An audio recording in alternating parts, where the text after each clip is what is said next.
Está no ar. Fator de risco. Uma conversa franca sobre os cuidados para uma vida saudável. A apresentação, Humberto Martins. Olá, no programa de hoje nós vamos conversar sobre os desvios que têm ocorrido nos recursos públicos aplicados na área da saúde durante o ano da pandemia. E o nosso entrevistado de hoje é Ney da Nóbrega Ribas, coordenador nacional da Força Tarefa Cidadã do Observatório Social do Brasil. Ney, tudo tranquilo? Olá, Humberto. Muito prazer falar contigo e com os ouvintes da Rádio Câmara. Ney, antes da gente conversar sobre os desvios propriamente, eu queria conversar com você sobre o Observatório Social do Brasil, que ele já tem uma história de acompanhamento de verbas públicas no país. E como é que ele é montado? Como é que funciona o Observatório Social? Muito boa pergunta. Os observatórios sociais, eles são organizados nas cidades, integrando pessoas de todos os segmentos da sociedade, com uma regrinha apenas, que não tem um vínculo político partidário ou militância política. E eu explico por quê. Desde uma dona de casa até um professor da universidade, um acadêmico, um profissional, um engenheiro, um advogado, qualquer cidadão que queira contribuir no controle de como o dinheiro público é utilizado na sua cidade, ele participa do Observatório Social como cidadão. Mas para que nós tenhamos a independência necessária, é importante que não haja vinculação político-partidária. Principalmente porque quando o Observatório Social for comunicar ou sugerir alguma correção do gestor, ele saiba que a entidade do Observatório Social, ela representa todos os segmentos da sociedade, as entidades empresariais e setoriais, e que não tem nenhum propósito de entrar no mérito político. Nós queremos contribuir com a eficiência da gestão pública. Então, os observatórios nas cidades, eles são integrados por pessoas, desde uma dona de casa até um professor, um aposentado, que adotando uma metodologia padronizada e atuando de forma preventiva, contribuem, primeiro, por controle dos gastos, segundo, para a educação cidadã, terceiro, para melhorar o ambiente de negócios, ou seja, fazer com que as empresas locais participem desse mercado, forneçam à prefeitura, e, por último, na qualificação, na transparência, na qualificação das pessoas que integram os conselhos municipais de políticas públicas, os servidores públicos, enfim, todo o controle de como o dinheiro está sendo gasto e o quanto cada centavo aplicado está revertendo. Ou seja, nós trabalhamos integrando todas essas ações. E uma coisa importante a falar ainda de como funciona o Observatório Social é dizer que o Observatório Social ele nunca atua sozinho. É uma ferramenta que está em permanente construção e ele atua sempre em colaboração com outras organizações, com outros segmentos da sociedade. Então, quem quiser conhecer mais e saber como funciona o observatório, pode entrar lá no site do osbrasil.org.br, que vai ter uma aba bem especial lá. Faça parte, você coloca teu nome, alguém da nossa equipe vai entrar em contato para orientar você como a pessoa pode participar. E Ney, quantas unidades do observatório já existem no Brasil? Você tem essa conta? Sim, hoje nós somos 3.500 voluntários, já passou disso. Estamos em 150 cidades afiliadas ao Sistema Observatório Social do Brasil, em 17 estados. Deveremos ter mais alguns aí nos próximos dias, mas os números de hoje são esses. Ney, e agora, entrando na questão da Força Tarefa Cidadã, como é que ela está funcionando? Você está reforçando que ela não é uma atividade isolada, que ela tem integração com vários outros órgãos, é isso? Exatamente, Humberto. A Força Tarefa Cidadã surgiu no momento da pandemia. A pandemia veio, a Lei 13.979 foi divulgada, mas o que começamos a perceber nas nossas unidades é que aquilo que a lei determinava, que os dados dos gastos da Covid deveriam estar transparentes nos portais das prefeituras, em aba separada, não estava acontecendo. E o cidadão que queria informação solicitava e muitas prefeituras diziam que não tinham condições de divulgar essas informações porque os funcionários estavam trabalhando em home office, enfim, ou nem eu sequer respondiam. Então, o Observatório do Brasil acionou os órgãos oficiais de controle a nível nacional, Tribunal de Contas da União, a própria Atricom, o Conselho Nacional do Ministério Público, e nós chegamos à conclusão que precisaríamos adotar em cada estado uma ação integrada, e foi aí que o Observatório Social, baseado no seu 10º princípio, que é atuar de forma imparcial e propositivamente, nós criamos a Força Tarefa Cidadã, que é composta de 4 fases muito simples para que o cidadão comum possa entender. Nós aplicamos uma metodologia onde cada cidadão lá na sua cidade vai primeiro aplicar um questionário, vai avaliar o nível de transparência da prefeitura da sua cidade. Verificar se o que a lei determina, que em todos os portais haja uma aba em separado, onde todos os documentos e não informações de cada despesa feita com o Covid estará lá disponível. Desde da justificativa, do requerimento, do pedido do gasto, até a nota fiscal e o recibo do depósito na conta de quem que foi depositado o dinheiro do Covid. Então, isso tudo está numa base de dados nacional, que o Observatório Social está fazendo a gestão, onde nós, então, quando identificamos qualquer divergência, qualquer irregularidade, atuamos de forma integrada com aquilo que, conhecido por poucas pessoas,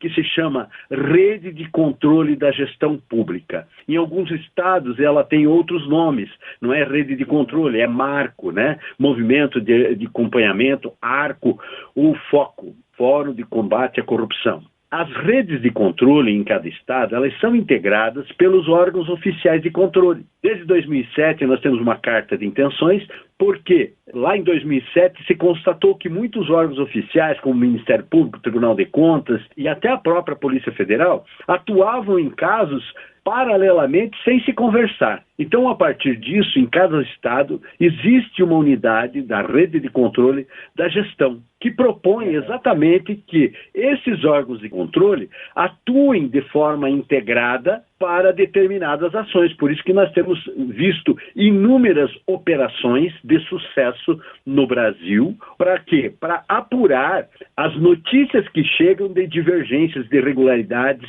de desperdício do recurso público. Então, o Observatório Social, ele começa avaliando o nível de transparência, mas acompanha a licitação, os gastos, as empresas, se a quantidade foi entregue, se o preço estava de acordo, se a empresa existe e se, principalmente, o produto foi entregue conforme foi comprado. Ney, você falou uma coisa interessante, que é a desculpa para que a lei de acesso à informação não fosse cumprida, de falar de home office. A lei não prevê nada disso, né? Ela prevê que a informação seja prestada, né? Home office ou não, né? Exatamente. E é exatamente isso que a gente quer destacar, Humberto. A Lei 12.527 é de 2011. Então, já temos 8 anos em que todos os órgãos públicos, especialmente o executivo e legislativo, já deveriam ter se atentado para o que a própria Câmara e o Senado aprovaram, que é disponibilizar todos os dados de todas as despesas, de todos os contratos, inclusive disponibilizando os documentos do respectivo processo. O que é um processo?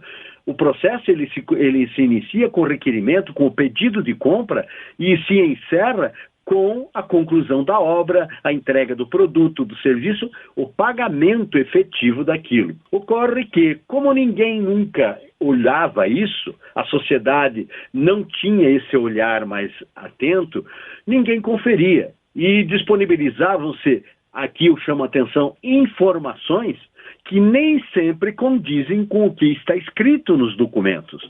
E nós temos apontado inúmeras irregularidades, né? E casos que se tornaram nacionais.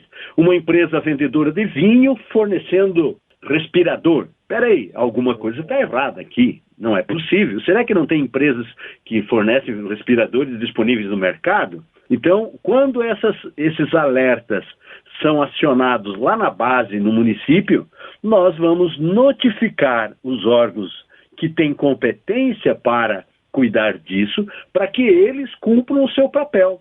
Então, uma forma colaborativa que qualquer cidadão pode ajudar nessas ações. Por isso, a Força Tarefa Cidadã pretende atuar de forma exponencial em todo o Brasil. E nós estamos muito felizes porque, principalmente, os integrantes, os servidores, os profissionais que atuam nos órgãos de controle estão recebendo muito bem isso e as respostas têm sido extraordinárias, Humberto. Eu faço questão de dar esse depoimento como um testemunho de que, sim, nós não podemos julgar que todas as pessoas que atuam em órgãos públicos são corruptas. Também temos pessoas que desviam as suas condutas, mas em todos os setores, do menor município até a mais alta corte nesse país, nós temos profissionais íntegros. O que acontece é que nem sempre tem condições desse trabalho. Então, a nós, cidadãos, que somos os donos dessas empresas chamadas município, estado e união, nós queremos ajudar os nossos servidores a cuidar bem daquilo que é nosso, que é gerido com o dinheiro do nosso imposto. E, Ney, até atende um dito popular, né? Quem não deve, não teme, né? Que se você não está fazendo nada errado, interessa, inclusive, que preste o maior número de informações para mostrar que a ação é correta, né? Exatamente, e a transparência veio para ficar. Acabou o tempo do faz de conta. Nós tínhamos órgãos faz de conta, nós tínhamos portais de transparência, que eu chamava e continuo chamando de portais de aparência. Então, acabou esse tempo. O cidadão está despertando e as pessoas que querem contribuir, muita gente quer ajudar, só não quer se expor, não quer entrar nessa coisa da politicagem propriamente dito. Nós queremos ser operativos e colaborativos. Então, é isso que o Observatório Social do Brasil, com a sua metodologia e dos nossos parceiros, queremos contribuir para a eficiência da gestão pública e acabar com essa história de esconde-esconde. Você usou a expressão certa. Se está tudo certo, por que esconder? Se não tem nada de errado, por que não está disponível? Né? Então, esse é um raciocínio muito claro, limpo e puro, daquilo que se pretende, que se espera de quem está à frente de uma prefeitura. Nenhum prefeito quer sair da sua gestão e carregar nas costas inúmeros processos. E tampouco um servidor municipal, por mais humilde que seja, quer ter o seu nome, os seus bens bloqueados, às vezes, porque ele foi nomeado, por exemplo, fiscal de um determinado contrato em que ele nem sequer atuou. E aí ele não sabe que lá na frente os bens dele podem ser bloqueados porque ele assinou uma nota cujo objeto não foi entregue. Às vezes também, Humberto, eu preciso chamar atenção aqui, e para isso que nós trabalhamos, para capacitar as pessoas. Muitas pessoas que integram os conselhos municipais de políticas públicas acabam aprovando contas da saúde, o tema aqui é saúde, sem saber que efetivamente aquilo está errado, porque ele não participou de uma capacitação, ele não sabe que amanhã, quando houver uma operação que vai apontar, o nome dele estará lá como aprovando, e ele pode responder por isso também, por omissão, né? Então, é nessa perspectiva que nós trabalhamos para que a transparência seja efetiva. É nisso que a gente vai continuar trabalhando e as transformações estão sendo extraordinárias. Tá ótimo. Eu queria agradecer a Neida Nóbrega Ribas, que é coordenador nacional da Força Tarefa Cidadã do Observatório Social do Brasil, que explicou a importância de fiscalizar a aplicação da verba pública em saúde. Muito obrigado, Ney. Um grande abraço, Humberto. Eu quero deixar aqui uma mensagem final a todas as pessoas que atuam nessa frente do Covid. O Brasil está precisando que nós passemos essa nação a limpo.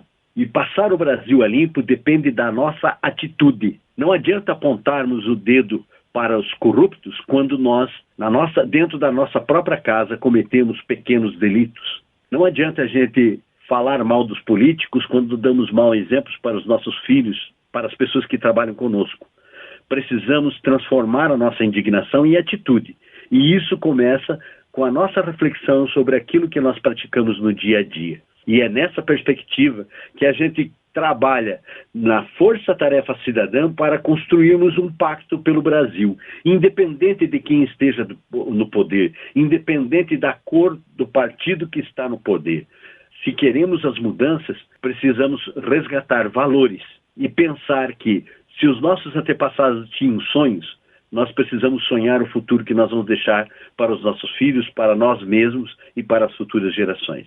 Um grande abraço, Humberto, fique com Deus e até uma próxima oportunidade. O programa de hoje teve trabalhos técnicos de Ricardo Coelho. Se você tem alguma sugestão de tema ou comentário sobre o programa de hoje, basta enviar uma mensagem para o endereço eletrônico programa Fator de Risco, tudo junto, @gmail.com. Até o nosso próximo encontro.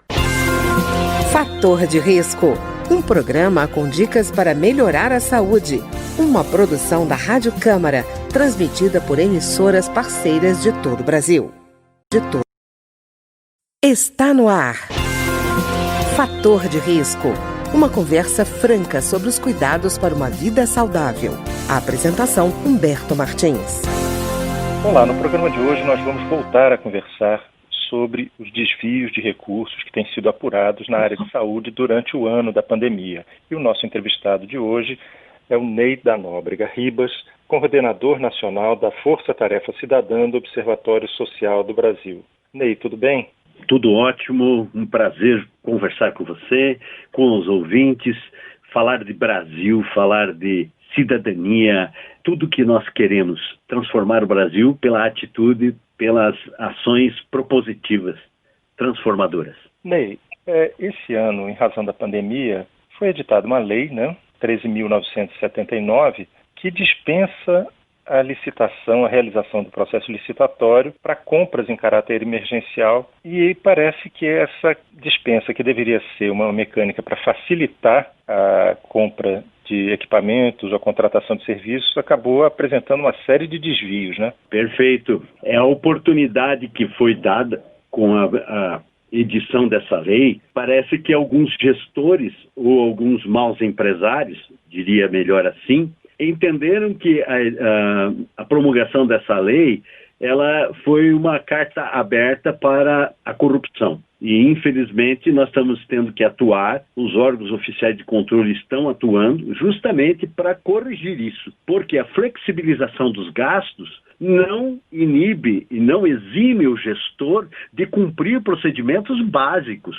como promover pesquisa de preço, justificar as despesas e, principalmente, comprovar a efetiva execução do serviço ou entrega do produto, da obra, enfim. É essa a grande, digamos assim, o grande problema que nós encontramos com a Lei 13.979 e agora também com a Lei 14.035. Pois é, Ney, uma coisa que eu estava vendo, a Controladoria Geral da União, entre março, analisando o período de março a julho, início de julho, chegou a projetar um sobrepreço nessas compras sem licitação da ordem de quase 2 bilhões de reais. É muito dinheiro, né? Eu diria que essa é uma estimativa, Humberto. Pela vivência, nós entendemos que esses sobrepreços são muito superiores a esses 2 bilhões de reais. Uma parte porque a lei da oferta e da procura foi usada como um pretexto. E o que se viu foi a exploração da boa-fé e a exploração da oportunidade, ou seja, maus empresários querendo tirar proveito de uma situação de pandemia que nos pegou a todos. Mas a grande verdade é que os sobrepreços, infelizmente, são muito superiores a esses 2 bilhões que estão apontados aí. Pois é, não, eu estou falando isso sobre o universo de análise deles da CGU, de 13 bilhões, quer dizer, é mais de 10%, né? Então já tinha, pelo menos sobre esse valor, já tinha 10% aí em sobrepreço. E eu vejo também que ficou uma situação muito desorganizada do mercado, né? Por exemplo, eu lembro do caso de prefeito que entrou como se fosse num leilão. Ele chegou a pagar por respirador, achando que pagando ele ia receber, que ele teria condição de ficar na frente, vamos dizer, na fila. E acabou gastando dinheiro e não recebendo o respirador, né?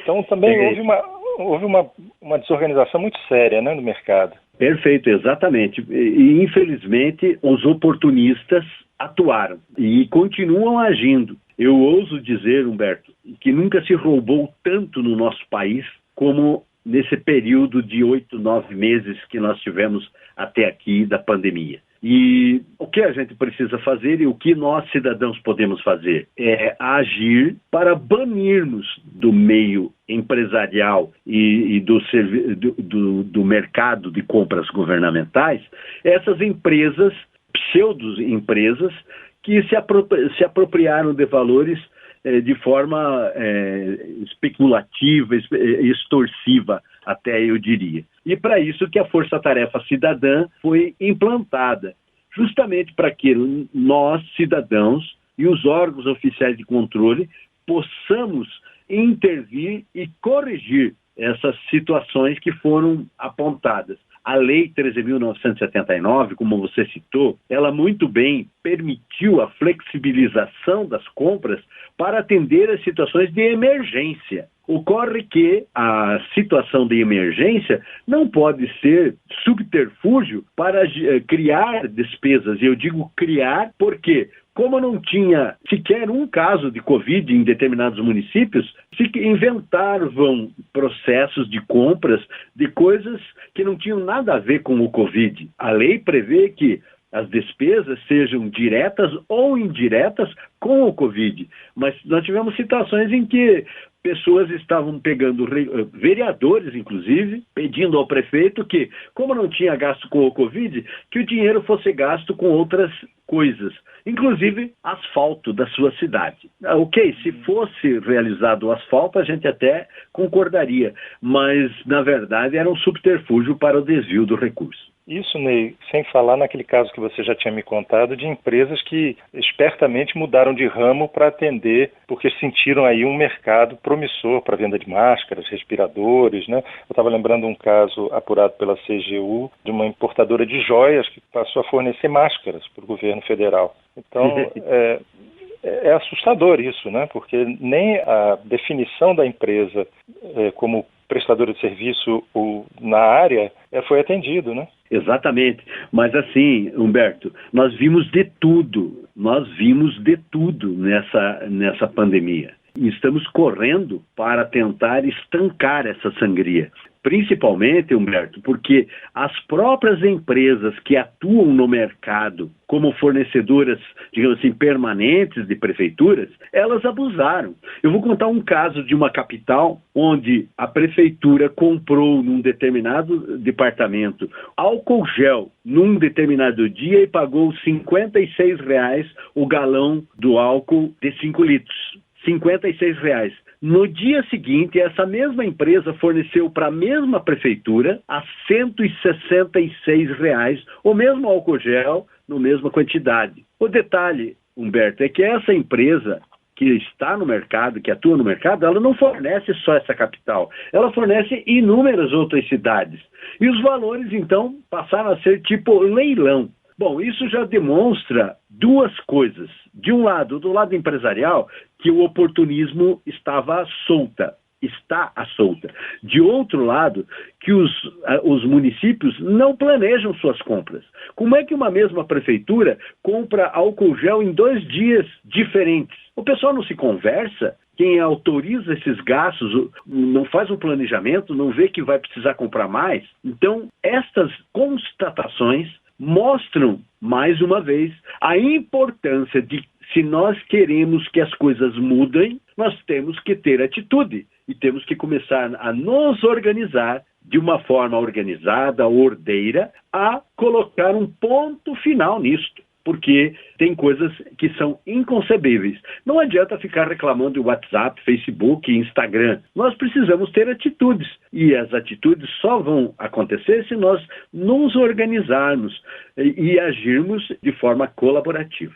E, de certa forma, eu vi algumas opiniões reclamando da falta de uma compra articulada nacionalmente, porque uma coisa é uma prefeitura, por exemplo, comprar 10 respiradores, e uma coisa completamente diferente é um governo, por exemplo, o governo federal, coordenar essas compras e vamos dizer que fossem 10 mil respiradores, o preço é outro, a possibilidade de negociar é outra. Não ficou cada um por si, não?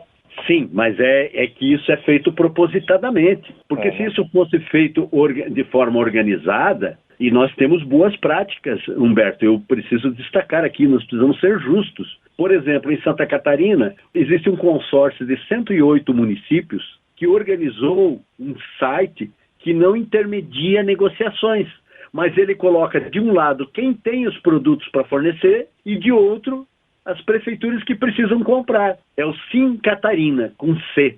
Sim Catarina, tá? E isso trouxe resultados extraordinários dentro dessa perspectiva que você falou. Mesmo que não se compre de uma forma consorciada, mas ali está o valor, quem tem o produto que eu preciso e por quanto essa empresa está se dispondo a vender. E, de outro lado, as prefeituras que precisam. Então, é uma oportunidade de negócio. Mas ocorre que empresas que não são sérias não querem participar desse tipo de situação, porque isso não vai permitir os conluios, os acordos e tudo que a gente sabe que acontece nesse submundo das compras governamentais. E, Ney, também o que eu percebo, assim, nem todas as prefeituras têm a capacidade técnica para avaliar de fato o que ele está comprando, né? E no caso da Lei 13.979, ela permitiu, inclusive, que houvesse compra de produtos que não tivessem registro na Anvisa, que é um qualificador do produto, né? Isso também criou mais confusão, não foi, não? Acabou criando confusão e você tocou no ponto certo. Nem todos os municípios têm estrutura e têm corpo técnico com capacidade para essas avaliações. Por isso que também o Observatório Social fez uma parceria com o Instituto Ética Saúde para justamente oferecer gratuitamente aos municípios uma consultoria a respeito dessas situações. Mas, na verdade, infelizmente, você tem razão. Essa é uma constatação e que, mais uma vez, é uma brecha para os oportunistas, né? Então, lamentavelmente, a gente tem isso, aconteceu em larga escala. Ney, outra coisa que me preocupa é, por exemplo, a gente fala muito da transparência, da participação das pessoas, mas existem mecanismos como, por exemplo, os conselhos municipais de saúde. Só que eu percebo, assim, tem muito município que não tem um conselho e outros em que o conselho é visto como uma extensão da prefeitura, por exemplo, de livre nomeação do prefeito, quer dizer, não vai fiscalizar o prefeito também. Esses órgãos podiam ter um papel importante nesse momento, né? Não tenha dúvidas, Humberto, mas aí eu pergunta que a gente faz, e é por isso que o Observatório Social do Brasil atua, justamente para sensibilizar nos municípios as entidades representativas da sociedade. Nós reclamamos que os conselhos municipais, eles são chapa branca. São integrados por pessoas que, às vezes, estão lá não para defender o interesse da saúde pública, mas sim o interesse de alguns grupos. Ao contrário, também é verdade que muitos cidadãos, na boa fé, se dispõem a participar desses conselhos. Contudo, eles não são capacitados para exercer aquela função. Então, quando há uma reunião desse determinado conselho, alguém vai lá e enrola, vamos dizer assim, né, as pessoas para convencê-las de que aquilo que está sendo feito está correto, quando na verdade não é bem assim. Então, nós precisamos trabalhar para corrigir isto, ou seja, qualificar as pessoas que integram os conselhos municipais de políticas públicas, porque elas são fundamentais. Então nós temos um longo caminho aqui, porque na regra, quando se faz uma conferência municipal de saúde, nem a publicidade daquela conferência é feita. Por quê? Para não chamar a atenção da sociedade. Então, cabe aqui, e aí eu falo uma coisa muito importante, onde estão os líderes de cada município? Onde estão os representantes das entidades representativas da sociedade que não se fazem presentes nessas conferências, que não apresentam pessoas qualificadas para participar desses conselhos municipais? Não adianta ficar reclamando que o conselho é um conselho chapa branca. Nós precisamos ajudar os cidadãos de bem qualificá-los para evitar essas situações que nós estamos constatando aí. Então, lamentavelmente, essa também é uma triste realidade, tá, Humberto? E eu digo isso com muita tristeza. Por isso que nós estamos trabalhando com uma proposta junto à ENCLA, que é a Estratégia Nacional de Combate à Corrupção e Lavagem de Dinheiro, com uma proposição que foi feita na Assembleia do ano passado para criarmos um grande banco de cursos de capacitações para todas as pessoas que atuam no setor público, desde um cidadão, de uma merendeira, até os integrantes e funcionários, servidores e gestores. O que é essa ação? É a ação 10 da ENCLA desse ano, que propõe simplesmente que tenhamos num único local cursos para qualificar as pessoas que queiram atuar em qualquer setor da atividade pública. Então, foi aprovado e isso está disponível no site do Instituto Rui Barbosa. Temos mais de 400 cursos lá já cadastrados, deveremos estourar mais de 1.000 até o final do ano e está aberto o cadastramento para as entidades que têm essas capacitações para oferecer para a sociedade. Então, não há outro caminho. O caminho é participação, qualificação e controle social das atividades dos recursos públicos. Responsabilidade de todos, né? Exatamente. Não adianta terceirizar, não adianta reclamar depois.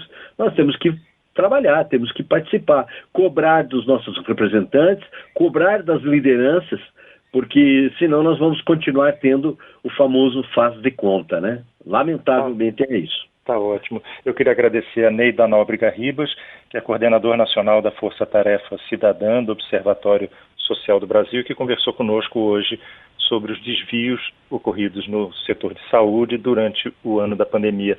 Muito obrigado, Ney. Gratidão, Humberto. Mais uma vez, deixar uma mensagem de eu acredito nesse país. Nós temos que realmente resgatar os valores dos nossos antepassados e acreditar que cada centavo do imposto que nós pagamos precisa ser monitorado. Não adianta reclamar se você não faz a sua parte. Você é que está pagando a conta. E principalmente a classe empresarial, quando reclama porque vemos filas de hospitais e tudo mais, nós somos os responsáveis, porque nós estamos pagando e não estamos monitorando como que o nosso dinheiro está sendo gasto. Então chegou a hora da gente fazer uma reflexão e propor, como eu digo sempre, um pacto pelo Brasil. Ninguém vai fazer nada sozinho, mas precisamos nos unir de forma organizada e ordeira para transformar o nosso país. Um grande abraço a todos, fiquem com Deus e até uma próxima oportunidade. O programa de hoje teve trabalhos técnicos de Ricardo Coelho. Se você tem alguma sugestão de tema ou comentário sobre o programa de hoje, basta enviar uma mensagem para o endereço eletrônico programa fator de risco, tudo junto, @gmail.com. Até o nosso próximo encontro. Fator de Risco, um programa com dicas para melhorar a saúde. Uma produção da Rádio Câmara, transmitida por emissoras parceiras de todo o Brasil.